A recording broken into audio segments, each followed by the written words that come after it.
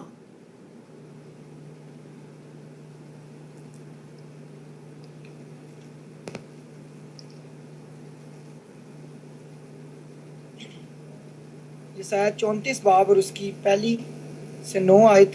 آئے قوموں نزدیک آ کر سنو، آئے امتوں کان لگاؤ. زمین اور اس کی معموری، دنیا اور سب چیزیں جو اس میں ہیں سنیں. کیونکہ خداوند کا قہر تمام قوموں پر اور اس کا غضب ان کی سب فوجوں پر ہے.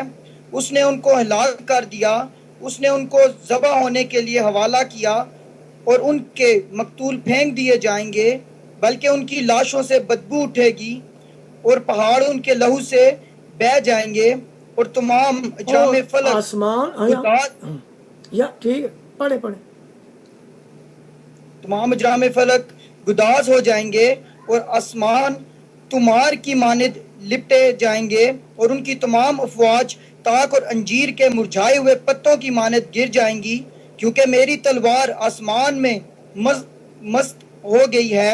دیکھو وہ ادوم پر اور ان لوگوں پر جن کو میں نے ملاؤن کیا ہے سزا دینے کو نازل ہوگی.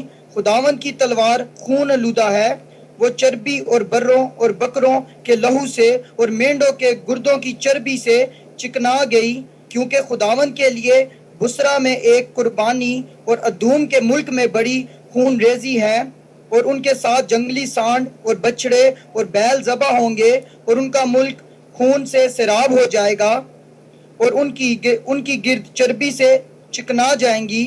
کیونکہ یہ خداوند کا انتقام لینے کا دن اور بدلہ لینے کا سال ہے، جس میں وہ صیون کا انصاف کرے گا، اور اس کی ندیاں رال ہو جائیں گی، اور اس کی خاک گندک اور اس کی زمین جلتی ہوئی رال ہوگی. آمین. یعنی کہ خداوند فرماتا ہے کہ آئے امتوں کان لگاؤ، آئے قوموں نزدیک آؤ، زمین اور اس کی معموری، دنیا اور سب چیزیں جو اس میں ہیں سنیں. یعنی ہر چیز کو خدا نے کہا کہ میری باتیں سن لو. خداوند کہتا ہے کیونکہ خداوند کا قہر تمام قوموں پر، اس کا غضب ان کی سب فوجوں پر ہے. یہ خدا کا کلام ہے، یہ میرا کلام نہیں ہے. کہتا ہے وہ تمہارے جسموں کو تو ہلاک کر سکتے ہیں لیکن تمہاری روحوں کو ہلاک نہیں کر سکیں گے.